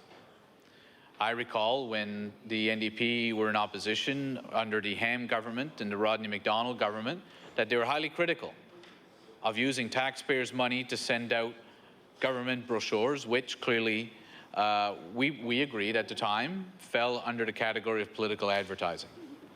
Yet no government in the history of this province has used taxpayers' money to undertake advertising as this government has. It's true. It's unprecedented. And Nova Scotians are asking, at a time when a government is cutting in education, at a time when Nova Scotians are struggling to pay their power bills, at a time when government is increasing user fees, saying it needs more money, Nova Scotians are asking, where are they getting the money to pay for all this advertising? And Mr. Speaker, I can tell you, and you certainly hear it enough from Nova Scotians, but how often do we hear someone say, look, I watched a hockey game last night and I saw that same ad from the government on 4 separate occasions. That was during one hockey game. And the question asked is, how much are we paying for that? Because it was the same ad 4 times during the same game. I think one guy pointed out to me, like, do they think it takes 4 times for us to understand the ad? And that's why repetition is necessary during one hockey game? But Mr. Speaker, Nova Scotians are not buying it.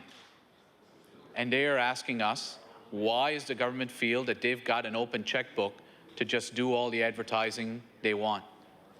Mr. Speaker, what we've noticed as well is when the political opinion polls, the public opinion polls started turning for the government, ironically, the advertising from the government increased. Coincidence, I'm sure. But again, the numbers that we've seen are startling, to say the least. So, Speaker, today our leader led off question period on this very subject when he said that more than $1.1 million has been spent by the NDP government. And I want to reiterate again, what does $1.1 million buy you in 2013? Well, It would have allowed the government to conduct an additional 110 knee replacement surgeries, would have allowed the government to conduct an additional 91 hip replacement surgeries. Ironically, I believe that those are good examples to give for a province that has some of the longest wait times for those types of surgeries. Would have allowed the government to hire 14 new nurses. Would have allowed them to hire 4 new rural doctors, which, as you saw in question period today, we could certainly use in the Strait area, both in Port Hawkesbury and community of Lardouez and other areas. And as well, it would have allowed the government to pay over $2,500 maximum pharmacare premiums for seniors who are struggling to pay high drug costs. Mr. Speaker, it's a question of priorities. We know that there is an obligation on government to do some advertising. There's no use of having government programs if Nova Scotians aren't going to be made aware of it. But there are new mediums of communication which Nova Scotians are in tune with. The new digital media is available for Nova Scotians to have access to, and more are following websites, they're following Facebook, they're following Twitter, and they're getting their information through those mediums. Mr. Speaker, it becomes a question of where's the line between a government trying to inform Nova Scotians of programs and where's the line of a government trying to use that advertising to convince Nova Scotians that they're doing a good job. I would submit to you, when you're running the same ad 4 times during a hockey game, it goes beyond trying to inform Nova Scotians of government programs. It's to somehow try to convince Nova Scotians using their own money through advertising that the government somehow is doing a good thing. So this bill would not stop government advertising. That would be unreasonable. Instead, if there's any questions about the nature of the ad, any questions about how often it is running, anything along those lines, it would fall to the Auditor General to undertake a review.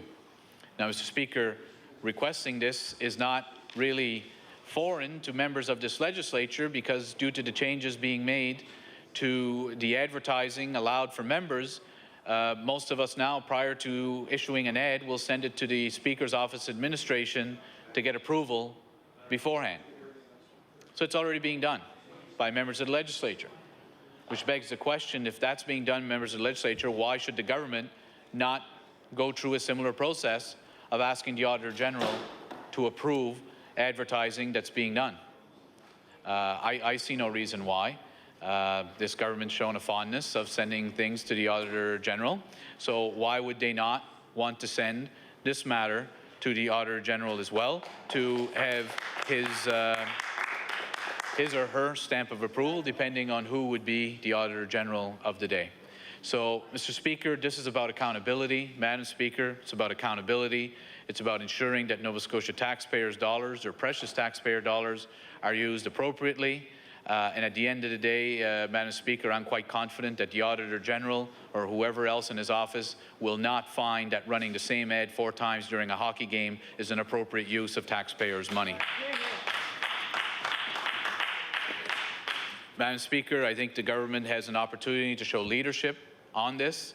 I would certainly hope that this bill will be allowed to go forward. I believe we've certainly showed a spirit of cooperation during this session, and there's still time for this bill to make its way through this legislature before it wraps up. So again, Madam Speaker, I believe this is good legislation. Too often the government will accuse the opposition of simply being critical without offering any solutions. I would suggest in this case, this offers a positive solution, a reasonable solution, one that's being done in Ontario, that's been adopted, one that's been proposed by the NDP party in British Columbia for adoption in that province, and one which I think, Madam Speaker, if we're truly going to be stewards of taxpayers' money and assure them that their money is being used appropriately, I have no doubt that the government will want to embrace Bill number 79 and see to its speedy passage. And with that, Madam Speaker, I again move second reading of Bill number 79.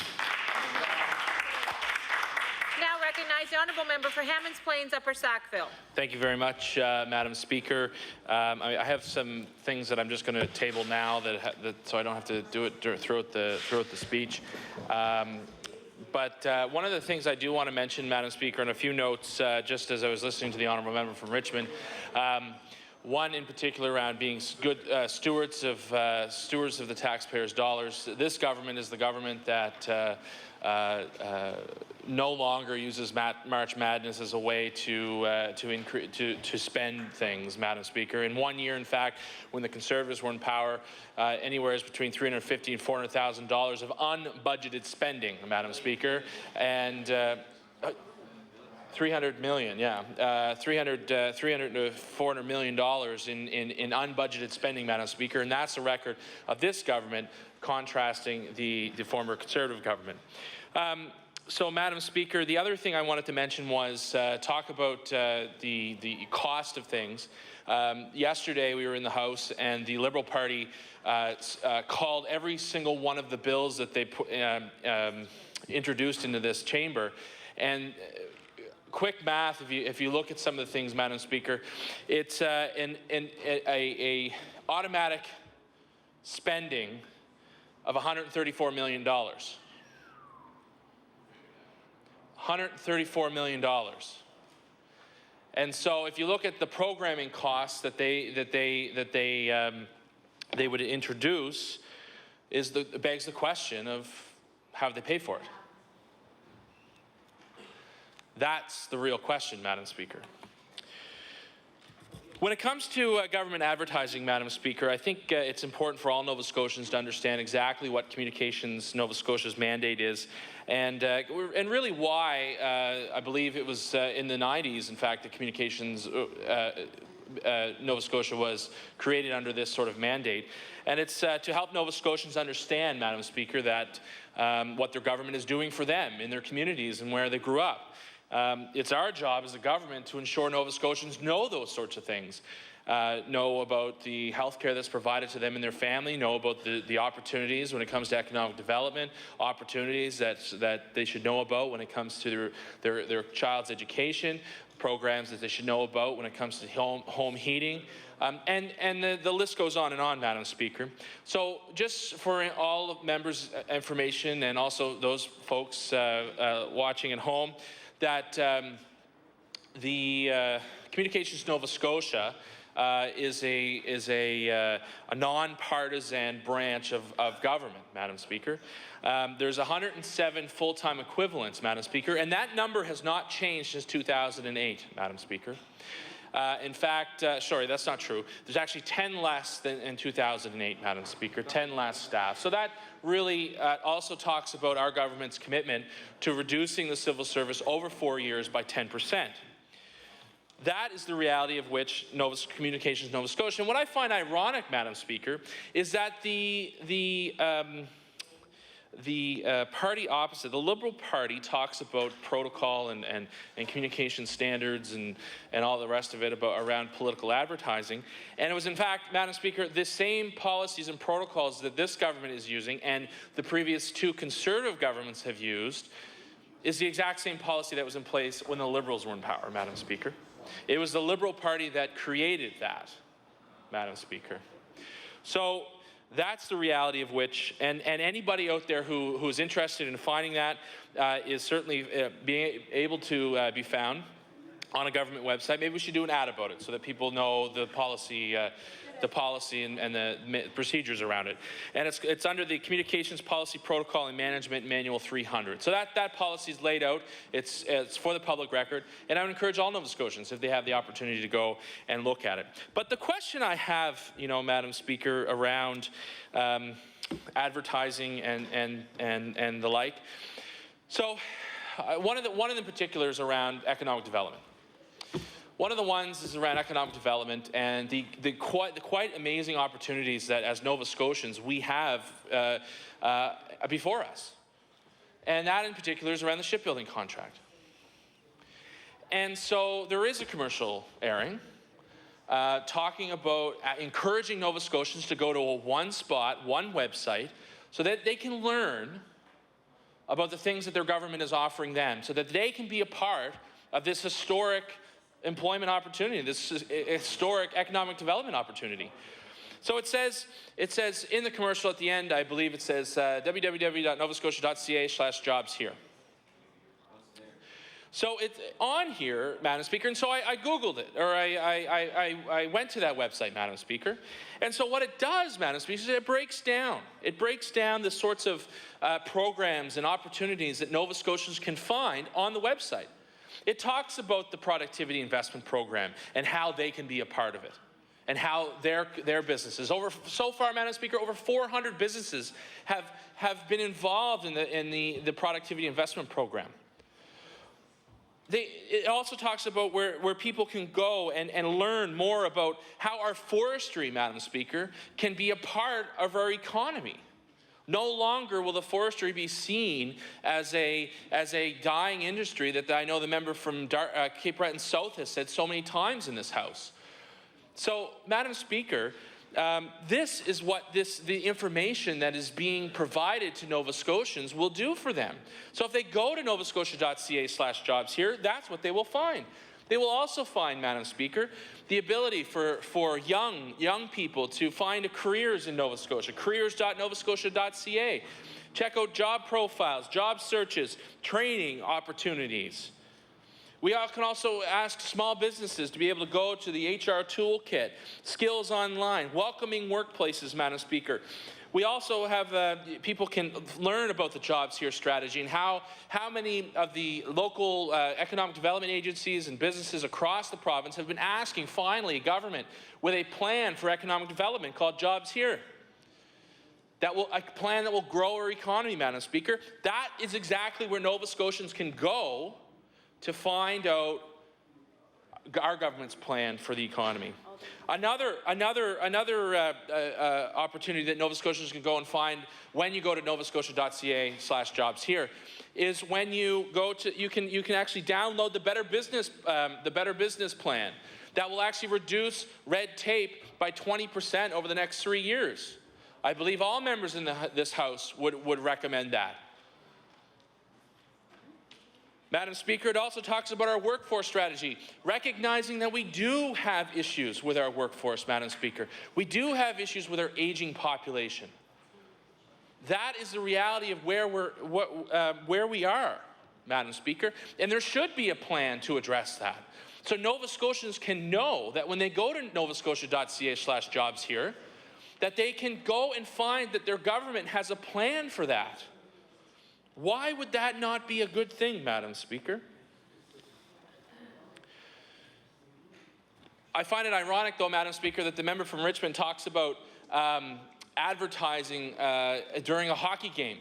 Well, what happens if the commercial, and we aired the commercial at 2 in the morning 4 times in an hour?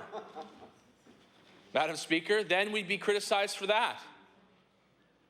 And I think for the honourable member to mention that, I mean, I think people at home recognize that when you buy maybe larger ads, you get a discount, and that's the reality of where we're at, Madam Speaker. I want to move now, Madam Speaker, to a commercial around Better Care Sooner. novascotia.ca/Better Care Sooner. What this does, Madam Speaker, is when Nova Scotians go there, they can understand and so that they can know what their government is doing to make health care better for them and their family. Finally, a government that has taken the bull by the horn, so to speak, Madam Speaker, to address the chronic ER closures that faced the other two parties when they were in government. Our government has been able to tackle that, Madam Speaker. We are seeing reductions in ER wait times, Madam Speaker. And when you go to communities like Pugwash or Tatamagouche or Spring Hill or Annapolis or soon to be in Lunenburg or soon to be in New Waterford or in Musquodoboit Harbor, so many other communities, Madam Speaker, so many other communities. When you talk about that, Madam Speaker, now they can know what a CEC really is. So when you go to novascotia.ca/jobs here, you'll find out how to access healthcare professionals. You'll learn the appropriate use of paramedics and the 811 service. You can find out about funding for better healthcare results. Madam Speaker, I find it ironic because on this website, Nova Scotians can find the accountability report for emergency room departments, Madam Speaker, so that it can be accountable and not just sit on the minister's desk. It's right online, Madam Speaker. It can talk about, again, more CECs, Madam Speaker. That is the work of this government. Another example, Madam Speaker, is around Kids and Learning First. I've recognized that in the past number of weeks, days and weeks that we've had, that we have been airing commercials that will bring forward results for people. I mean, all of them have been, but in particular, Madam Speaker, in particular around the issues of supports and resources that might be available to Nova Scotians of all ages, around mental health programs and supports that are there for them. That is exactly the type of service that we should be providing to Nova Scotians. That is exactly the type of service we should be providing. In fact, when we talk about Kids and Learning First, Ben Levin said that we should be speaking and we should be informing through communications to Nova Scotians around what education is really, what the province is doing for education, Madam Speaker. So when you go to that website, Nova Scotians can find all types of information, Madam Speaker, around what our province is doing around early childhood development, more learning options for high school students, more information around special needs, Madam Speaker, and the like. That, when you see the novascotia.ca/kids and learning, that is what is being shared to Nova Scotians. That is the information. And all we're asking them to do is go to one central point, Madam Speaker, so that they know what their government is doing and what their government is providing. Madam Speaker, how much time do I have left? Madam Speaker, how much time do I have left? 6. 6 minutes, perfect. So, Madam Speaker, that is exactly why our government has been providing PSAs, public service announcements, to Nova Scotians, so that they know what their government is doing, Madam Speaker. And I think that Nova Scotians would expect that from their government, so that if we can seize opportunities for this province, if we can seize opportunities and have people become a part of that, I don't see anything wrong with that, Madam Speaker. This is about engaging people. For the longest time, I believe that people in this province have been disengaged around politics and their government. But you know, Madam Speaker, this gives people the real opportunity to do that. In fact, it was our government that created an ability for Nova Scotians to take surveys so that their voice can be heard. That, I believe, Madam Speaker, is what a responsible government would do. And what I do know, Madam Speaker, is that the advertising being spent by this government is down by 27% by the previous government. That's what I know, Madam Speaker. And so that's just a fact. It's down by 27% year over year. And so as I stand in my place, Madam Speaker, and I've had the opportunity to be in this chamber for almost 4 years now, Madam Speaker, and I think one of the things that people recognize about me, and I've heard this before, is that I'm accessible to the public. And I've heard my colleagues who are in cabinet who have said that they might be or may not be the most accessible minister in the accessible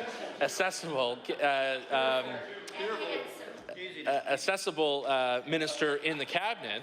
But you know, Madam Speaker, I'm one of these MLAs that, you know, I knock on doors usually, unless it's not raining, usually on Saturdays, Madam Speaker, Saturdays or Mondays. And so, again, it's another example of how I believe, even as a government MLA, Madam Speaker, that it shows that our government is listening, that we need to seize the opportunities that are before us. And when you go to whether it's novascotia.ca/ kids in learning, whether it's novascotia.ca/jobs here, or whether it's novascotia.ca/better care sooner. These are the sorts of things that people would expect from their government. And I encourage all Nova Scotians to go to those websites to find out new programs that we may be offering. Another one that I think, Madam Speaker, is that we should note here is the service around 211. 211 is a service that was, I believe, championed by the United Way. Thank you. The United Way. They've been asking for this service. I know other regions, not necessarily, we're the first province in the country actually to have the full service under in the whole province.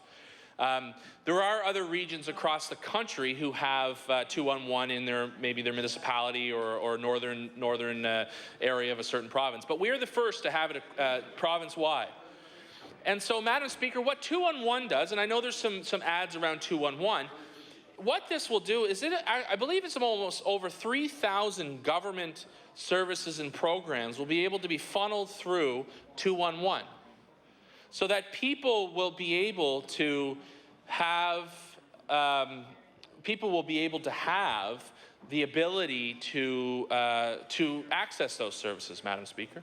And I think that also is an important thing to note. In particular, around what, as government, you can provide to your citizens. Around ads, Madam Speaker, I know I find it ironic that sometimes the Liberal Party talks about ads and the way that in which political advertising may happen. I note, though, that we brought out an ad, I believe it was just before Christmas, around seizing the opportunities. And this was a political ad. This was an ad that was strictly paid by our party. And so, Madam Speaker, that ad was paid by our party. But one ad that I do know is being aired right now, Madam Speaker, and I quote, and I will table this, or I've already tabled this, Madam Speaker, and it says this, and this is the ad that should matter to everyday Nova Scotians. And the ad is this, Madam Speaker.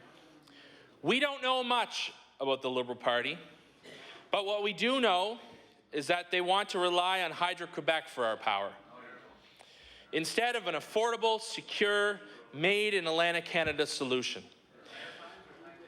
The Liberal Party opposes investments to attract and keep good jobs here, hurting families in every part of our province. And the Liberals have voted to put the HST on home heating again and again and again and again. With a record like that, is the leader of the Liberal Party the right guy for Nova Scotia? And Madam Speaker, my answer is no. Thank you. Now recognize the honourable member for Argyle. Thank you very much, Madam Speaker. It's my pleasure to stand for a few moments and speak to Bill 79 brought forward by the Liberal Party, the Liberal Caucus. And I do want to thank the member for Hammonds Plains Upper Sackville for that spirited debate, as much as I can take exception to a number of the things that he did talk about. There are virtues in what the Liberal Caucus brought forward. There's some other issues that I have with it that I'll speak to in a few moments. But the member for Hammonds Plains Upper Sackville talked about the mandate of Communications Nova Scotia. And yeah, Madam Speaker, you know, they are there to communicate with Nova Scotians in trying to organize and try to find methods in which to reach Nova Scotians. I think what we take exception to is the purely political ways and that it's being done. The catchy slogans that are exactly the catchy slogans that are being used by the party when it was running for election, exactly the slick kind of colorings and color usages and actually the wordings that we take exception to. You know, whether or not it is an ad about Ship Start Here, which I know this government tried to take advantage of that program over a long period of time now, forgetting that it is truly a national program, one that was brought forward through a tendering process. And actually, by this government trying to take advantage of that Ship Start Here program, by using the Ship Start Here program, I believe they discredit the hard work of Irving Shipyard and the workers there by trying to take credit. They won that on merit. They didn't win that because this government tried to take credit for it. And actually, it's kind of funny now. It's kind of really a lot of funny now, and I know that's going to take a little bit of things from the member for Lunenburg West. But I'm glad he's back there chirping away, because that's really all he gets to do a lot of the time. You know, and we see the millions of dollars that that this government tried to sink in there. Apparently, they didn't really have to do it, and we find out today exactly what that money is going for, which is to help build a parking garage. Well, what about the training and all the things that the minister has stood in this House and talked about on many occasions? So we take exception to the slick advertising campaign that they've been trying to take credit for something that they really can't take credit for, which is ironic. Madam Speaker, yeah, I got to admit, we've got to find ways in order to flow Nova Scotians into the government website. Okay, the government website is something that Nova Scotians can access programs. They can try to figure out what kind of health services are out there. They can try to figure out what kind of business loans, business programs there might be out there for them. And they can actually work through Service Nova Scotia on trying to set up businesses or trying to find those kinds of things. But does it require, Madam Speaker, you know, hundreds of thousands of dollars of advertising in peak times? And not only just flowing, it just doesn't say, hey, the government of Nova Scotia wants you to be aware of these programs. It is, you know, far more exciting than that. You know, it's just, they bring it just the step above and make it hyper-partisan, rather than just saying, this is what the government of Nova Scotia can offer to you. They got to try to find I believe the balance between those two things.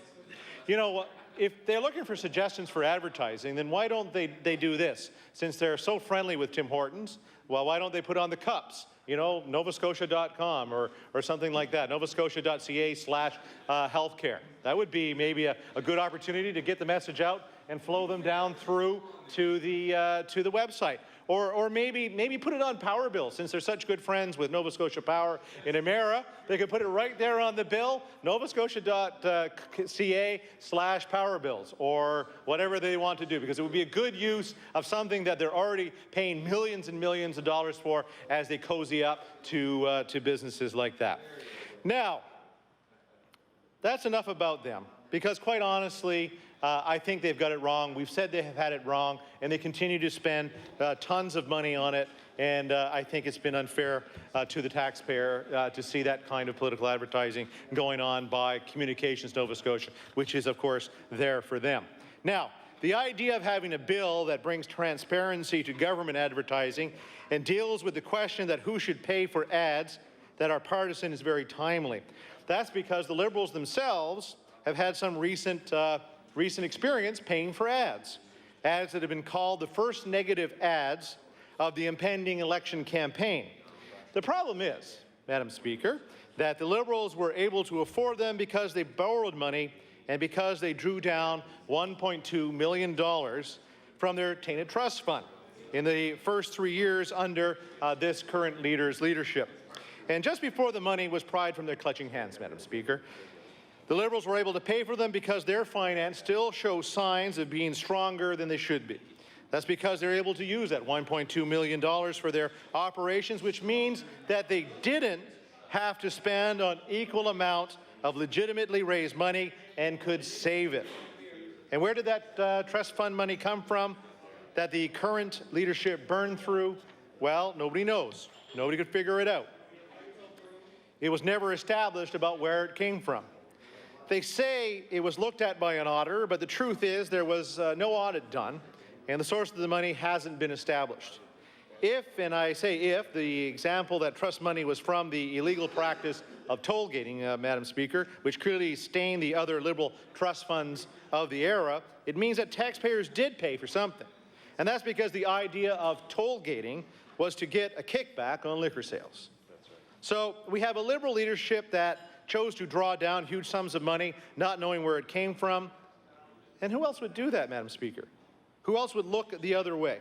Now, this is the same Liberal leadership which cannot herd its caucus of bad cats. Resolution. Now, it's going to be interesting. Let me say that because I don't think the member for Richmond actually heard what I said. This is the same Liberal leadership which cannot herd its caucus of cats. And I think that really shows the great political cartoon that we saw just the other day. Resolution is going to be interesting. I want to thank the member for Lunenburg for her resolution in the House today, because they got up, and we'll find on the 17th of May. I wonder, on the 17th of May, how much information we're going to see that is actually pertinent to the Better Good Trust, or the Alan J. McEachern, what was the Alan J. McEachern something. I mean, I like Alan J. McEachern. I think he's a good fella. But it's a shame that they had to go and attach the name of that honourable member to the money that came from a trust fund that has questionable proceeds. Now, that's the same Liberal leadership which touts a team, if you can call them that, which just lately has been getting into a little bit of trouble, Madam Speaker. Every single time there's a serious test, you can count on the Liberal leadership to make the wrong choice. The old Liberal attitude is that they are entitled to their entitlements, and that attitude stains the current Liberals. And that, Madam Speaker, is what happens when leadership is weak and without the relevant real-life experience necessary to lead stray cats led along the province. So Liberals can propose whatever bills that they like. Nova Scotians can see right through the display that has happened in the last week, and they can see a pattern of non-leadership.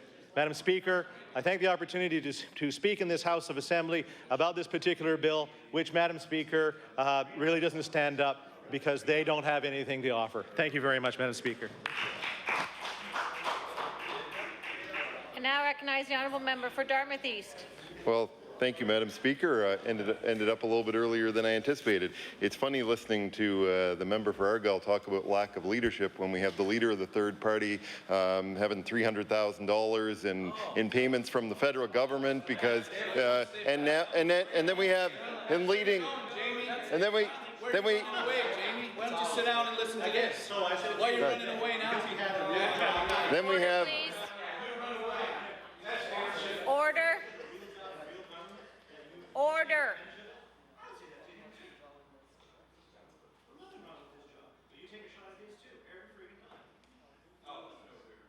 Are you done? The honourable member for Dartmouth East. Thank you, Madam Speaker. I appreciate that.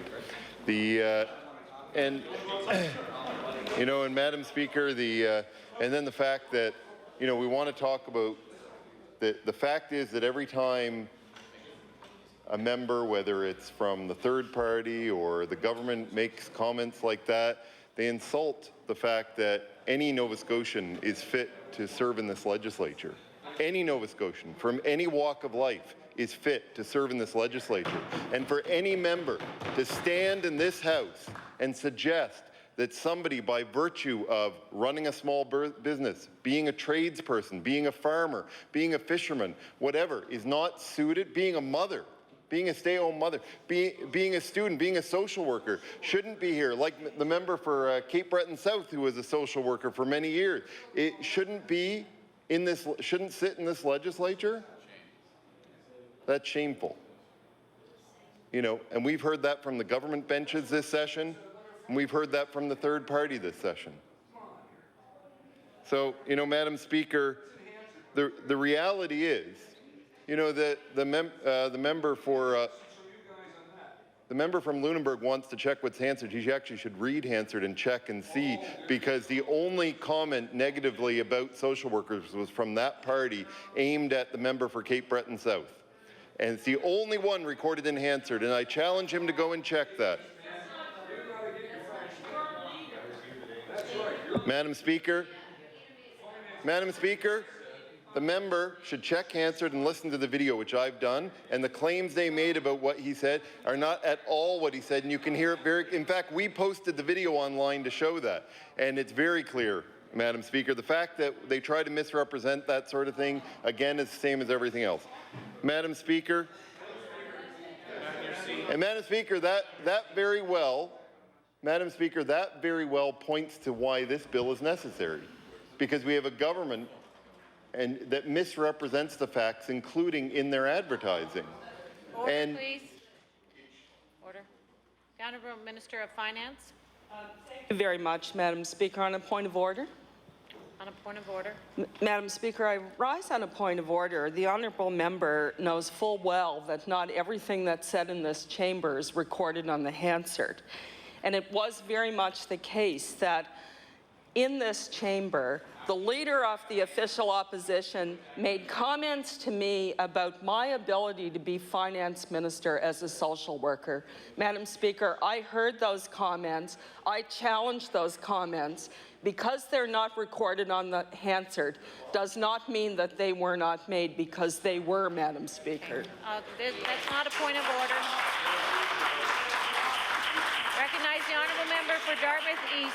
Thank you. I'll respond to that in the fact that my comment about Hansard was because a member from Lunenburg told me to check Hansard and see that. The fact is the member may wish to actually listen to the video, because the video, it's very clear what is said, and that is not at all what is said, and that was actually why we posted the video online, Madam Speaker. So. Maybe we can speak to the bill now. Thank you, Madam Speaker. I appreciate that. Madam Speaker, I'd like to start by tabling a press release from the NDP in British Columbia, who, like parties of other stripes, have introduced a similar bill to what we're proposing here. As well, in Ontario, the Liberal government there introduced a bill very similar to this, and it's working very well. In fact, it's in place in Nova Scotia. We've also consulted early on with the Auditor General on this bill and asked him to review the bill that is in place in Ontario, and he supports it. Madam Speaker, I think it's important that Nova Scotians know, and know very well, what advertising is paid for by the government. Madam Speaker, it's extremely important that the government... Order, please. I know the days have been long. We still have work to be done that has to be done in this House of Assembly, and I would ask all members to be respectful of those that are in the chamber, continue to be in the chamber, working to do that work. I recognize the honourable member for Dartmouth East. Thank you again, Madam Speaker. I appreciate that. If government dollars are going to be used to fund advertising, and listen, there are very important things that are funded by advertising. You know, if you look and you say that flu shots are available, for example, it's important to let people know that flu shots are available. It was interesting that, though, when the people responsible for this, Communication Nova Scotia, were before Public Accounts, one of the things that they were asked about is, traditionally in the advertising world, you put tags on the end of website addresses, and the province of Nova Scotia always did that under previous governments, different ones for each ad, so you can track the success of each individual ad. They've stopped doing that. They don't have any way to track the success of those ads because they all direct to the same website. They don't have any way to track the difference between online versus newspaper advertising, radio advertising, television advertising. There's no way to track its success. And what does that tell you? That already tells you that there is actually not very much interest in achieving success or in achieving an outcome with those ads. The interest is just in terms of a propaganda message. And that's wrong, Madam Speaker. It is right to advise people about programs and services which are available to them. But nobody can stand here, nobody can stand and say that a feel-good ad saying, oh, things are bad now, but they're going to get better, which was all one ad did, has some message that is beneficial or is useful or is a good use of taxpayer dollars, especially when, Madam Speaker, this government has repeatedly voted to cut education funding, and yet they spend almost $1 million, $783,000, on advertising about their education cuts and trying to make people feel good about their education cuts, despite the fact that this government, and Madam Speaker, despite the fact that this province has the lowest per student funding in the country, the lowest per student funding in all of Canada, and that's what these members vote for every year. And yet instead, they sit there and say, well, no, the funding per student has gone up. It's gone up. Well, Madam Speaker, it hasn't gone up as much as the costs that the schools have faced, in 34% increase in electricity rates. Madam Speaker, in my riding, there were classes that started this year with over 30 kids in the class that were over the cap, and they couldn't afford to hire a teacher. The promise they had to come in, and the minister had to come in and give additional money. Moreover, if you have a small school and you suddenly put 21 kids in a class and they had 23, you still have to pay for that classroom, you still have to pay for that teacher, you still have to pay for the same school bus, you still have to pay the same heating bill. So the total number of kids doesn't always matter. And it's actually NDP members that said that in opposition. Moreover, Madam Speaker, so you look and you say, well, would that $783,000 have been better spent in the classroom? And that's the real question here. Madam Speaker, but more important, and as important, is the fact that advertising run by the government, whether, and it doesn't matter if it's coming out of an MLA's office, although those are probably more obvious that they're run by the government, or whether it's other kinds of advertising, should include a simple message. I don't think it's a whole lot to ask to say that as they do in Ontario, as the NDP have proposed to do in British Columbia, that advertising should say that this ad was paid for by the province of Nova Scotia. Is that so much to ask for? And that the Auditor General supports this sort of stuff. In fact, I might add, Madam Speaker, that this follows along the lines of some of the recommendations in the Auditor General's report when he discussed advertising of MLAs during his report on MLA expenses. So I'm surprised the government would be opposed to something where he talked about being very clear on what advertisements do and who's paid for them and so forth. So, Madam Speaker, all this is about is letting people know what their tax dollars are being spent on. Then the public can judge. The public can judge whether they feel that an ad should have been paid by the government or not. I'm sure there are a number of members in this House like me that have heard from people who originally thought that the NDP paid for the ad saying things are going to get better, not the government. They didn't realize that it was a government ad. They actually thought it was a politically partisan ad paid for by a political party. And so you address that by doing something like this. Likewise, Madam Speaker, even the federal government at least puts the message at the end saying the government of Canada and with the stylized flag. And that is a very standard approach. Madam Speaker, my time has pretty much wound down. This is an issue where there's an opportunity to make a difference and tell Nova Scotians what their advertising dollars are actually being paid for. And there strikes me to be no reason to be opposed to a simple messaging saying what your tax dollars are good for. Listen, if the government thinks that that's a wise use of taxpayers' dollars on all of those ads, then why would they oppose that anyways? They should be proud of telling Nova Scotians that they spent taxpayer dollars on that. Thank you very much. Order, please. Time allotted for official opposition business has elapsed. Recognize the House Leader for the official opposition. Thank you, Madam Speaker. That does conclude the official opposition's business for today. I'll now turn it over to the Government House Leader to give us business for tomorrow. Recognize the Honourable Government House Leader. Okay, we'll give them the business, Madam Speaker. Madam Speaker, we will do bills for third reading. That's 61 and 62. And we'll go into committee of the whole House, and whatever bills are available to us in there, we will do those bills. So with that said, Madam Speaker, I think we will call it a day and meet here tomorrow from noon to 6 p.m. The motion is that we do now rise to meet again tomorrow between the hours of noon and 6 p.m. All in favor say aye. Aye. Those opposed, nay. The motion is carried. We've now reached the moment of interruption. We will now proceed with the adjournment debate under a motion under Rule